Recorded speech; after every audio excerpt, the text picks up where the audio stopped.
बिस्मिल्लाहिर्रहमानिर्रहीम। अस्सलामुअलैकुम।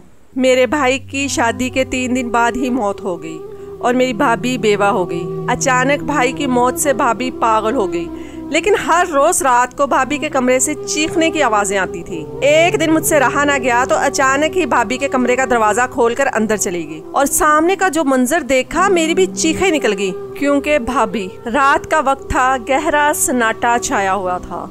सब लोग अपने अपने कमरों में छुपे हुए थे, कोई किसी से नजरें न मिला पा रहा था। शाम के बाद का ये वक्त हर रोज हम सब का दुख ताज़ा कर देता था और हम सब घर वाले एक दूसरे से छुप छुप कर अपने अपने कमरों में बंद होकर अपना अपना दुख हल्का करने की कोशिश करते थे। ऐसा पिछले 2 हफ्तों से हो रहा था। 2 हफ्ते में से एक दिन भी ऐसा नहीं गुजरा था जिस दिन हम सब इस दर्दनाक वक्त से न गुजरे हों। काफी देर तक अपने कमरे में बंद रहने के बाद मैं खुद को मजबूत करके उठी और कमरे से बाहर निकली। एक मैं ही तो थी कि जिसको मजबूत बनना था, अपनी बूढ़ी माँ और कमजोर बाप को संभालना था। सेहन में आकर हाथ धोए और फिर मुंह पर छींटे मारे ताकि हालत थोड़ी सुधर जाए। मेरी आंखें रोने की वजह से खुजली हो रही थी। मुंह धोने के बाद उनकी हालत कुछ ठीक हुई। तौलिए से मुंह पूंछकर चेहरे पर बनावटी मुस्कुराहट सजाकर भाई के कमरे की तरफ गई और दरवाजे पर दस्तक देकर खाना लग जाने की खबर दी और वहां से अम्मा बाबा के कमरे में चली गई। जैसे ही मैंने कमरे में कदम रखा वो दोनों अपनी आंखें साफ करने लगे। मेरा अंदाजा ठीक था, मेरे आने से पहले वो दोनों भी रो रहे थे, जबकि मुझे देखकर एकदम से आंसू पूंछते हुए मुस्कुराने लगे। कैसे हम सब एक दूसरे को दिलासे दे रहे थे और बहाने बहाने से जीने की वजह ढूंढ रहे थे। हम पर जो जुल्म के पहाड़ टूट पड़े थे उनसे निकलना हमारे लिए मुश्किल हो रहा था। खैर माँ और पापा को उठाया और उन्हें लेकर खाने की मेज पर आई। उनको कुर्सियों पर बिठाया और किचन की तरफ चली गई ताकि खाना डालकर लाया जा सके। अम्मा बाबा की हालत देखकर मुझे बहुत दुख हो रहा था। कैसे वो दोनों 2 ही हफ्ते के अंदर अंदर कमजोर और लाचार हो गए थे। 2 हफ्ते के अंदर ही उन्हें न जाने कितनी बीमारियों ने आ घेरा था। मैंने खाना बर्तनों में डालकर मेज पर लगा दिया, फिर अफसोस से भाई के कमरे की तरफ देखा, जो अभी तक मैंने फिर से जाकर 2-3 बार दस्तक दी मगर कोई जवाब न आया। तो फिर खाना निकालकर मामा और बाबा को देने लगी। थोड़ी देर बाद हम खाने से फ्री हो चुके थे। खाना क्या था, बस नाम के लिए ही कुछ नवाले खाए थे जो जिंदा रहने के लिए जरूरी थे। मैं बर्तन समेटने के बाद अम्मा के कहने पर एक दफा फिर से भाई के दरवाजे पर दस्तक दी, लेकिन भाई के कमरे का दरवाजा नहीं खुला। थोड़ी ही देर बाद बाहर के दरवाजे पर दस्तक हुई। मैंने दरवाजा खोला तो मेरी फुफ्फो, चाची, चचा, ताया और ताई थी। सबने मोहब्बत से मेरे सर पर हाथ रखा और अंदर हॉल में आकर मामा और बाबा से मिले। एक दूसरे से गले मिलते अम्मा और बाबा फिर से रो पड़े। ताई जान ने बड़ी मुश्किल से दोनों को चुप करवाया। पिछले 2 हफ्तों से हमारे घर में यूं ही मातम छाया हुआ था। मेरा बड़ा भाई हमारा इकलौता सहारा था। 2 हफ्ते पहले ही अचानक से हमें छोड़कर जा चुका था। उसका जाना हमारे लिए किसी सदमे से कम नहीं था। किसी ने सोचा था कि इस अचानक हादसे के बारे में? सब कुछ बिल्कुल ठीक ठाक था। हम हंसी खुशी अपने घर में रह रहे थे और फिर यूं अचानक ये हादसा हो गया जिसने हम सब से हमारी खुशियां छीन ली थी और हमें तोड़ कर रख दिया था। पुप्पो, ताई और अम्मा ने भाई की बातें शुरू कर दी, जबकि चाची एक तरफ खामोश बैठी उनकी बातें सुन रही थी। वो भी नई नवेली ही थी। उनकी शादी को सिर्फ 7 ही महीने हुए थे, इसलिए वो हम में ज्यादा घुल मिल नहीं सकी। मैं भी ताई के साथ एक तरफ जाकर बैठ गई। भाई की बातें सुनकर एक बार फिर से आंखों में आंसू आ गए। तभी फुप्पो ने ख्वाहिश जाहिर की कि वो अपने भतीजे को देखना चाहती हैं। फुप्पो ने मुझे कहा कि मैं उन्हें भाई की शादी की वीडियो लगाकर दिखाऊं। मैं न चाहते हुए भी मजबूरन कमरे से लैपटॉप लेने चली गई। मैं नहीं चाहती थी कि अम्मा बाबा भाई की शादी की वीडियो देखें और फिर इनकी तबीयत खराब हो जाए, लेकिन फुप्पो की बात भी नहीं काट सकती थी। तो लैपटॉप उठाकर लाई और शादी की वीडियो चला दी। मेरा भाई अपनी शादी पर बहुत खुश था। न जाने किसकी नजर लग गई थी इसको। सब साथ साथ वीडियो देख रहे थे और साथ ही बातें जारी थीं। अम्मा तो बार बार भाई की तस्वीर को छूकर प्यार दे रही थी और साथ ही साथ रो रही थी। तभी फुप्पो ने भाभी के बारे में पूछा कि यास्मीन तेरी बहू कहाँ है। इस सवाल पर अम्मा ने फौरन से मेरी तरफ देखा था, जबकि मैं खुद बहुत घबराई थी। अब भला मैं फुप्पो को क्या जवाब देती, मुझे कुछ समझ नहीं आ रहा था।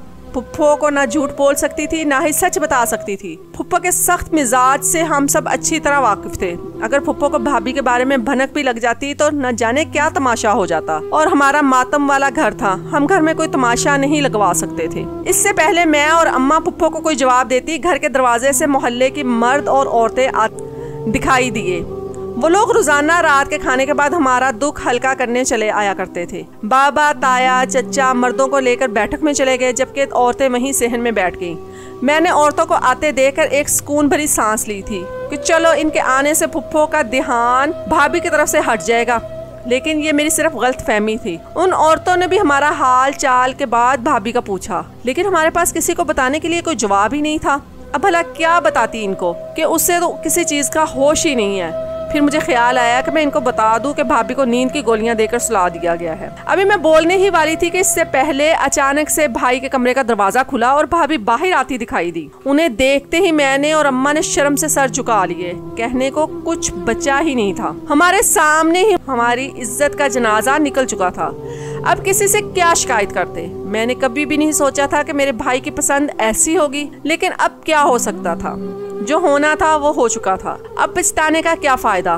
काश कि अम्मा उस वक्त भाई की बात ना मानती तो आज हमें ये दिन देखना ना पड़ता। हमने कभी भी नहीं सोचा था कि भाभी ऐसा करेंगी। सब औरतों की नजरें भाई के कमरे की तरफ थी और वो तौबा तौबा करते हुए कानों को हाथ लगा रही थी।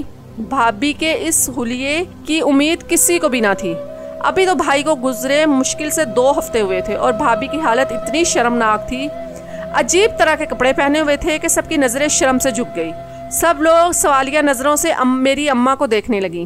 भाभी मुश्किल से लाल रंग का भारी लहंगा संभालते हुए हमारी तरफ आई। भाभी के चलने के साथ ही उनके पैरों में बंदी पायल और कलाई में मौजूद चूड़ियों की खन खन ने शोर मचाया हुआ था। वो पूरे लाल जोड़े में सजी हुई थी, भर भर के जेवर पहने हुए थे और चेहरे पर एक अनजानी सी मुस्कुराहट थी जो कि एक दुल्हन की तरह सजी हुई थी। वो हमारे पास आकर रुकी और कुछ देर खड़ी होकर लैपटॉप पर चलती वीडियो को देखती रही और फिर लैपटॉप उठाकर अपने कमरे में ले गई। फुप्पो का तो भाभी का ये हुलिया देखते ही पारा हाई हो गया। अभी वो फौरन से उठकर भाभी के पीछे गई, मगर इससे पहले भाभी ने दरवाजा अंदर से लॉक कर लिया। फुप्पो गुस्से से वापस हमारे पास आई और अम्मा की क्लास लेना शुरू कर दी। फुप्पो ने अम्मा से कहा, यास्मीन, ये तुम्हारे घर में क्या हो रहा है? क्या तुम इस घर के रस्म और रिवाज भूल गई हो? तुम जानती नहीं हो कि इस घर में रहने के क्या असूल है?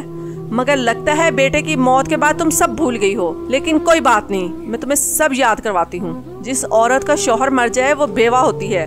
उसको इस तरह के रंगीन कपड़े पहनने का कोई हक नहीं, और ना ही सुहाग की कांच की चूड़ियां और ना ही जेवर पहनने का हक है। लेकिन अपनी बहू को तो देखो, तेरे बेटे को मरे हुए 2 हफ्ते हुए हैं और इसने इतने भड़कीले चमकीले कपड़े पहनना शुरू कर दिए। इस तरह से तैयार है जैसे सुहागन हो।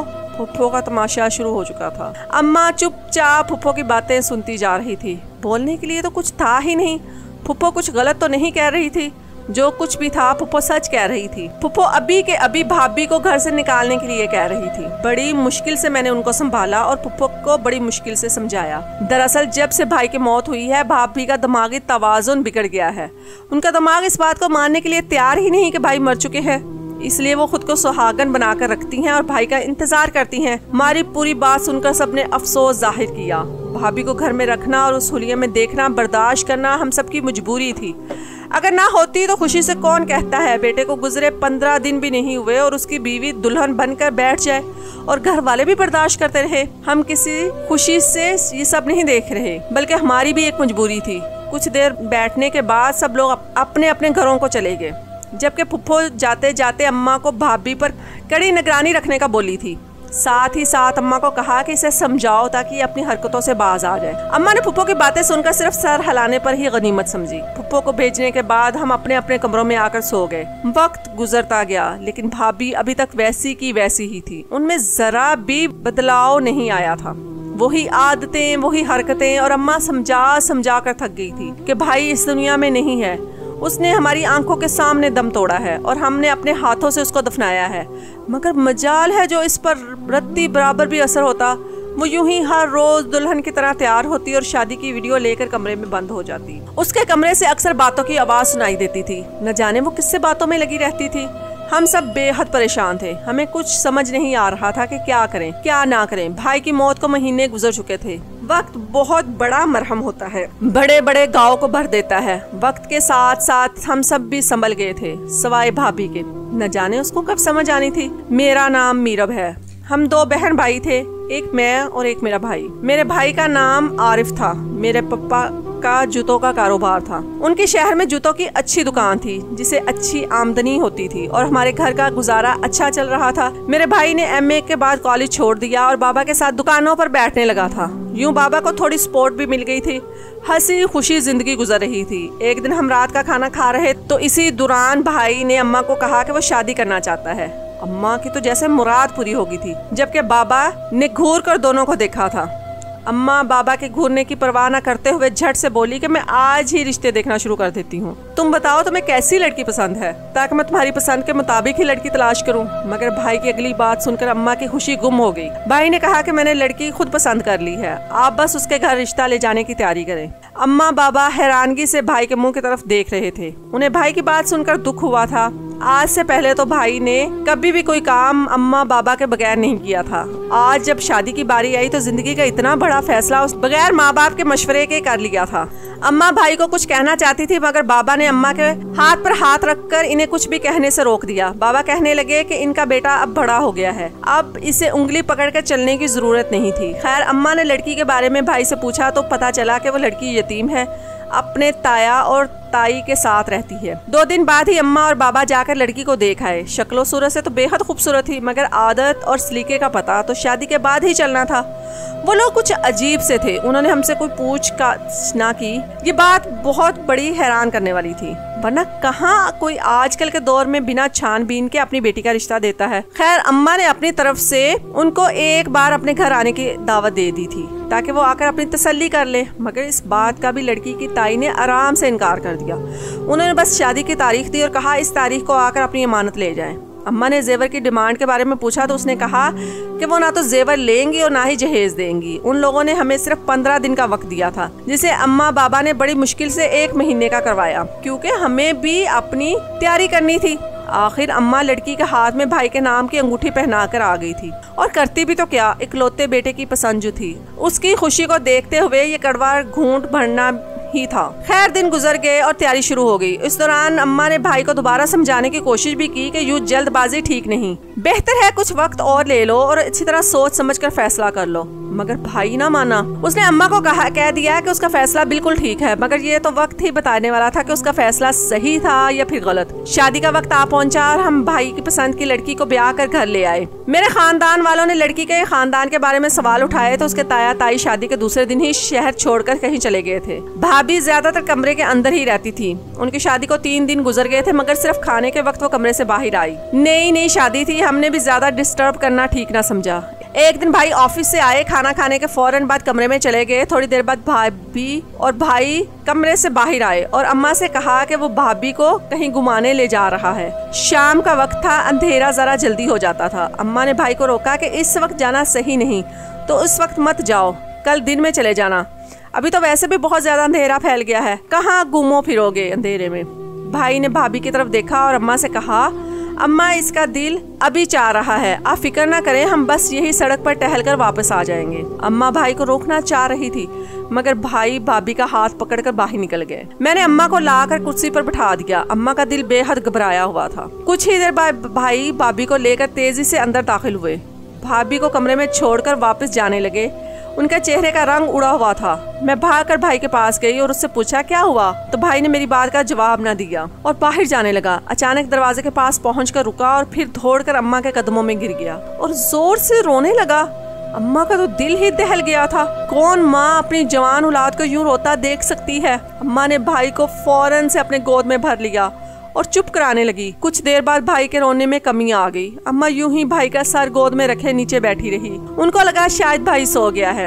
अम्मा पूरा घंटा वहीं एक जगह जमीन पर बैठी रही कि कहीं भाई की नींद में कोई खलल ना आए। हालांकि मैंने कई बार अम्मा को कह चुकी थी कि भाई को उठाएं, वो जाकर अपने कमरे में आराम करें और आप भी यहाँ ठंडे फर्श से उठें, लेकिन अम्मा ने मुझे रोक दिया। खैर फिर मैं खाना बनाने में बिजी हो गई। खाना मेज पर लगाने के बाद जब मैंने अम्मा को खाने के लिए बुलाया तो वो भाई को जगाने लगी। जैसे ही अम्मा ने भाई की कलाई पकड़ी एकदम से पीछे हो हुई थी और फिर फौरन से भाई को टटोल कर सीधा करने लगी। अगले ही पल अम्मा की चीख पूरे घर में गूंज रही थी। मैं भागकर अम्मा के पास पहुंची। भाई की हालत देखकर मेरे पैरों तले से जमीन निकल गई। मैंने फौरन उसे भाई की नब्ज चेक की। भाई का जिस्म बिल्कुल ठंडा पड़ा हुआ था। वो तो सिर्फ एक मुर्दा जिस्म था जिसमें जिंदगी की कोई हलचल नहीं थी। अम्मा चिल्ला रही थी। वो कहाँ जानती थी कि उनका बेटा यूं उनकी गोद में सोते हुए हमेशा हमेशा के लिए सो जाएगा। अम्मा समझ गई थी कि उनका बेटा दोबारा कभी नहीं उठेगा, तो कभी उसको सोने ही न देती। घर में एक कहराम मच गया था। मोहल्ले और खानदान वाले सब लोग इकट्ठे हो गए। हर एक को इसकी खबर मिल गई थी। हर एक आंख रो रही थी। हर एक का दिल खून का आंसू रो रहा था। अम्मा की तो रो रो कर हालत ही खराब हो गई और भाभी भी अपने होश खो बैठी थी। 1 घंटे में उसे कई बार बेहोशी के दौरे पड़ चुके थे। उसके साथ तो बहुत बड़ा जुल्म हुआ था। भाभी के हाथों की मेहंदी भी नहीं उतरी थी। फिर ये कैसा हादसा हो गया। सारी जिंदगी साथ निभाने के वादे करने वाला यूं शुरू में ही तन्हा छोड़कर चला गया। न जाने भाई को क्या हुआ था। अभी तो दोनों हंसते खेलते अच्छे भले घर से बाहर घूमने के लिए गए थे। फिर अचानक भाई को क्या हुआ था, मेरी तो कुछ भी नहीं समझ में आ रहा था। और भाभी भी होश में ना थी कि उनसे कुछ पूछा जाता। ठंड में पड़े रहने की वजह से भाई की बॉडी अकड़ गई थी, इसलिए जल्दी से जल्दी भाई के बारे में सोचा गया। अम्मा का बीपी कई बार हाई हुआ। भाई की मौत होते ही बाबा को हार्ट अटैक आया। अम्मा और बाबा को फौरन से अस्पताल ले जाया गया। 6 घंटे अस्पताल में रहने के बाद लगभग सुबह के वक्त उनकी वापसी हुई थी। हमारे घर में मौत का सन्नाटा छा गया था। रिश्तेदार आते रहे, उसके बाद वो सभी अपने अपने घरों को चले गए।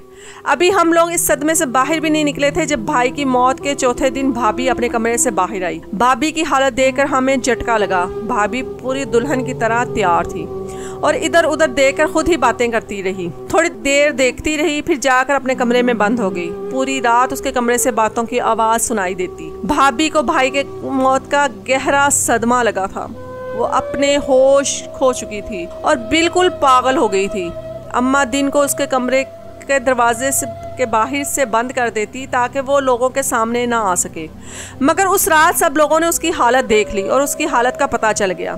भाई को गए 4 महीने हो गए थे, लेकिन भाभी हमारे ही घर में रह रही थी। हालांकि उसका हमारे घर में रहने का कोई मकसद ना था, लेकिन अपने घर में रखने के अलावा कोई और चारा नहीं था, क्योंकि उसके ताया ताई तो शादी के दूसरे दिन ही घर से भाग गए थे। बाबा कई बार उसके ताया और ताई के घर चक्कर लगा चुके थे। उनके घर को ताला लगा हुआ था और उनके जो नंबर हमारे पास थे वो भी बंद थे। एक दिन दरवाजे पर दस्तक हुई, देखा रिश्ता करवाने वाली आंटी थी और उनके साथ कुछ और लोग भी थे जो मेरे लिए रिश्ता लेकर आए थे। हमने उनको कमरे में बिठाया और मुझे उनके लिए कुछ इंतजाम करने का बोला। मैं सर हिलाती हुई किचन में चली गई। कुछ देर बाद भाभी भी अपने कमरे से निकलकर सहन में चले आई। वहाँ बैठी एक औरत ने भाभी को देखते ही हैरत का इजहार किया, तो अम्मा ने उसे भाभी का तारुफ करवाया। जैसे ही उन औरतों की नजर भाभी के चेहरे पर पड़ी, वो एकदम से चौंक उठी थी और अपनी जगह से उठकर खड़ी हुई।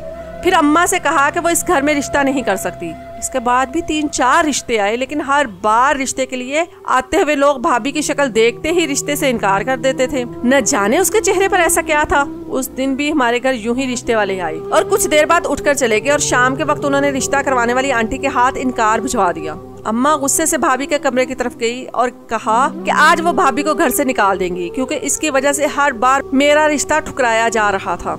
अब अम्मा ने गुस्से से भाभी के कमरे को धक्का दिया और दरवाजा झटके से खुल गया था। सामने का मंजर देखते ही अम्मा एकदम से चीखती हुई बाहर आई। अम्मा की चीख सुनकर मैं और बाबा भी फौरन से भाभी के कमरे की तरफ दौड़े। सामने का मंजर दिल को दहला देने वाला था। हमारी आंखों के सामने ही मेरी भाभी पंखे से लटक रही थी और बेड पर लैपटॉप पड़ा था जिसमें सेम टू सेम भाभी का चेहरा नजर आ रहा था और वो बार बार मेरी भाभी का नाम लेकर उसको रोकने को बोल रही थी। बाबा ने जल्दी से भाभी को थाम कर उसके गले से दुपट्टा निकाला और बेड पर बिठाया। भाभी अब शर्मिंदगी से नजरें झुकाए किसी मुजरिम की तरह बैठी हुई थी। उस वक्त वह कहीं से भी पागल नहीं लग रही थी। मैंने उसे पानी लाकर पिलाया। उसके बाद जब उसकी हालत कुछ ठीक हुई तो अम्मा ने उससे पूछना शुरू किया, क्योंकि एक बात तो तय थी कि भाभी पागल नहीं हुई थी, वो सिर्फ इस बात का ड्रामा कर रही थी। और वो ऐसा क्यों कर रही थी अब ये वही बता सकती थी। दूसरी हैरत की बात ये थी कि अगर वो यहाँ थी तो अब भी थोड़ी देर पहले लैपटॉप की स्क्रीन पर जो हमने उनकी हमशक्ल देखी थी वो कौन थी और सबसे अहम बात कि भाई के मौत की वजह क्या थी, ये भाभी हमें बता सकती थी। भाई को ऐसा कौन सा सदमा पहुंचा था जिसने उसकी जान ले ली। इससे पहले कि भाभी कोई जवाब देती, अचानक भाभी के नाम को पुकारती हुई एक औरत तूफान की तरह अंदर दाखिल हुई और आते साथ ही उसने भाभी के मुंह पर थप्पड़ दे मारा था और इसके बाद फिर से उसने भाभी को गले लगा लिया। जबकि हम सब हैरानगी से उसे देख रहे थे। ये तो वही भाभी की हमशक्ल औरत थी। हमारी मौजूदगी महसूस करते हुए वो औरत हमारी तरफ मुड़ी। उसके कपड़े पहनने का जो तरीका था बहुत ही बेहुदा था, जो बाबा के साथ साथ हमें भी नजरें झुकाने पर मजबूर कर गया। बाबा फौरन कमरे से बाहर चले गए। मेरी भाभी चिल्ला चिल्लाकर इस औरत को यहाँ से जाने को कह रही थी। जब इस औरत ने मेरी माँ से कहा कि वो भाभी से अकेले में कुछ बात करना चाहती हैं और उसको अपने साथ ले जाना चाहती हैं, मगर उसकी बात सुनकर भाभी फौरन से दौड़कर अम्मा के पीछे छुप गई और अम्मा के सामने हाथ जोड़ने लगी कि मुझे अकेला ना छोड़ें और इस औरत के साथ बिल्कुल ना भेजें, वरना ये औरत मुझे मार देगी। भाभी बेहद डरी हुई थी और डर से कांप रही थी। अम्मा ने भाभी को अपने सीने से लगाते हुए तसल्ली दी और ये तुम्हें कुछ नहीं करेगी, बस तुम ये बताओ कि ये कौन है और तुम्हारा इसका रिश्ता क्या है। इसके बाद भाभी ने जो कुछ बताया, हमारे तो रोंगटे खड़े हो गए। दरअसल ये औरत भाभी की हमशक्ल थी और एक तवाइफ थी और बदकिस्मती से भाभी की माँ थी। उस औरत को एक अमीर आदमी ब्याह कर कोठी से निकाल कर ले गया जहाँ उसकी औलाद हुई, लेकिन उस औरत ने तवाइफ वाले काम न छोड़े, जिससे तंग आकर उसके शौहर ने उसे तलाक दे दी और घर से निकाल दिया था। भाभी की माँ ने भाभी को यतीम खाने छोड़कर कोठे को जा संभाला और वापस मुड़कर कभी भी अपनी बेटी की खबर ना ली थी। और भाभी और भाई की मुलाकात जूतों की दुकान पर हुई, जहाँ इन दोनों ने एक दूसरे को पसंद किया और शादी कर ली। भाई को पता था कि अम्मा यतीम खाने में रहती लड़की से कभी उसकी शादी नहीं करवाएंगी, इसलिए उन दोनों ने एक फैमिली को कुछ पैसे देकर ताया ताई बनने पर राजी किया। तभी वो लोग दूसरे दिन ही गायब हो गए थे। भाई ने शादी पर जिन गाना बजाने और नाचने वालों को बुलाया था, इनमें से भाभी की माँ भी थी। उस वक्त वो नहीं जानती थी कि ये उसकी बेटी की शादी का फंक्शन है, लेकिन भाभी को देखते ही वो पहचान गई कि वो उसकी बेटी है। अपनी बेटी को यूं जवान और खूबसूरत देखकर वो बहुत खुश हुई। अब उसका इरादा अपनी बेटी को भी कोठे पर बैठाने का था, मगर अफसोस कि भाभी की शादी ने इसका प्लान नाकाम कर दिया। मगर वो मौके में थी कि कब उसे मौका मिले और वो भाभी को उठा कर ले जाए। भाई की बदकिस्मती कहो या इस औरत की खुशकिस्मती, जब भाई और भाभी घूमने के लिए घर से निकले तो उस औरत ने इन दोनों को देख लिया और फिर इसकी शातिर दिमाग ने एक और चाल चली। भाई को अपने बारे में बता दिया और साथ में ये भी कहा कि ये मेरी बेटी भी एक तवाइफ है। तुम ये मत सोचो कि तुम्हारी बीवी नेक और पाकीज़ा है, ये मेरे साथ कोठे पर काम करती है और न जाने कितने मर्दों के बिस्तर गर्म कर चुकी है। वो तो ये नाराज हो गई थी, इसलिए मुझसे नाराज होकर मुझे छोड़कर यतीम खाने में चली गई। वहाँ इसीलिए तुम्हें अपने प्यार के जाल में फंसा लिया और तुमसे शादी कर ली। उसने सोचा कि ये बात सुनकर भाई भाभी को तलाक दे देंगे, मगर भाई को भाभी से मोहब्बत थी और उसे तलाक तो दे ना सके, मगर उसके तवाइफ होने का सदमा भी बर्दाश्त न कर पाए और जिंदगी के बाजी हार गए। भाई की मौत के बाद तो भाभी की माँ का रास्ता और भी साफ हो गया था। तभी भाभी ने अपनी माँ से बचने की खातिर पागल हो जाने का नाटक शुरू कर दिया, लेकिन अब भाभी की माँ को पता चल गया कि भाभी पागल नहीं है। तभी उसने भाभी को अपने साथ ले जाने की धमकी दी, जिस पर भाभी ने खुदकुशी करने की कोशिश की। भाभी ये कहते कहते रो पड़ी, जबकि वो औरत गुस्सीली नजरों से भाभी को घूर रही थी। जब अम्मा ने आगे बढ़कर उस औरत के मुंह पर थप्पड़ दे मारा और वो इसी काबिल थी कि उसके झूठ की वजह से मेरा भाई मर गया था, उसकी बेटी बेवा हो गई थी।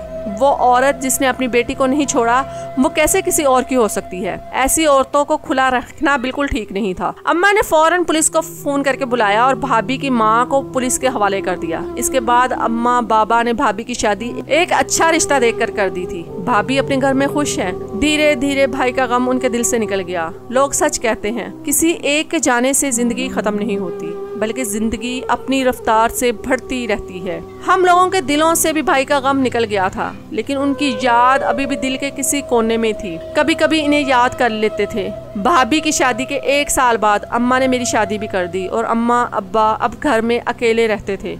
मैं कभी कभी भाभी से मिलने जाती थी। वो हमारा बहुत एहसान मानती है कि हमने उनकी जिंदगी खराब होने से बचा ली थी।